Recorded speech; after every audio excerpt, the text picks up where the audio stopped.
सबैलाई नमस्कार। मेरो नाम हरिराम थारू हो। मेरो घर बाँसगढी नगरपालिका वार्ड नम्बर 8 बर्दिया पर्छ। मेरो नानी सिमाना थारू हो र 1 वर्ष भयो यहाँ गएको र ग्लोबल कलेजमा बेङ्गलोरमा चाहिँ अहिले अध्ययन गरिरहेको छ, जिएनएमए नर्समा। 1 वर्ष जति भयो र धेरै राम्रो भएको छ। नानीको प्रगति राम्रै भएको छ सबै।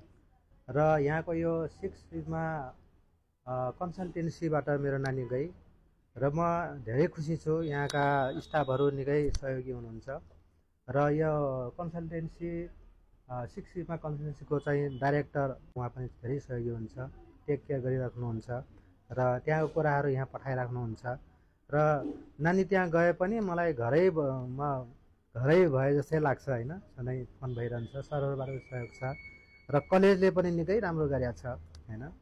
कलेजले राम्रै गरेको छ, एकदम ऊ गरेको छ, केयर निकै भइरहेछ। एउटा अभिभावकको भूमिका निर्वाह भइरहेछ त्यहाँ र मलाई केही चिन्ता लाग्दैन होइन। घरमै बसे जस्तो लागेको छ, आफैसँगै बसेर पढे जस्तो लागेको छ होइन। र नानी पनि खुसी छ त्यहाँ होइन। र अहिले यो दसैँमा आएको थिएँ र अस्ति तिहारपछि फेरि गइछ र त्यहाँ अध्ययन राम्रो भइरहेछ। म त धेरै खुसी छु र हजुरहरूले पनि यसैबाट चाहिँ पठाउनु होला होइन। विश्वस्त हो, सबभन्दा विश्वस्त हुन्छ, विश्वास हुन्छ होइन।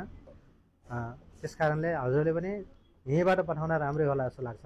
सबभन्दा चाहिँ त्यहाँ सुरक्षा हुनुपर्छ हाम्रो नानी बाबुहरूको, त्यहाँ साह्रै सुरक्षा राम्रो छ। त्यस कारणले मैले सबैलाई त्यही भन्छु कि होइन, यो 6मा कन्सल्टेन्सीबाट पठाउनु होला र ढुक्क भएर चाहिँ अध्ययन गराउनु होला। हस् त, धन्यवाद।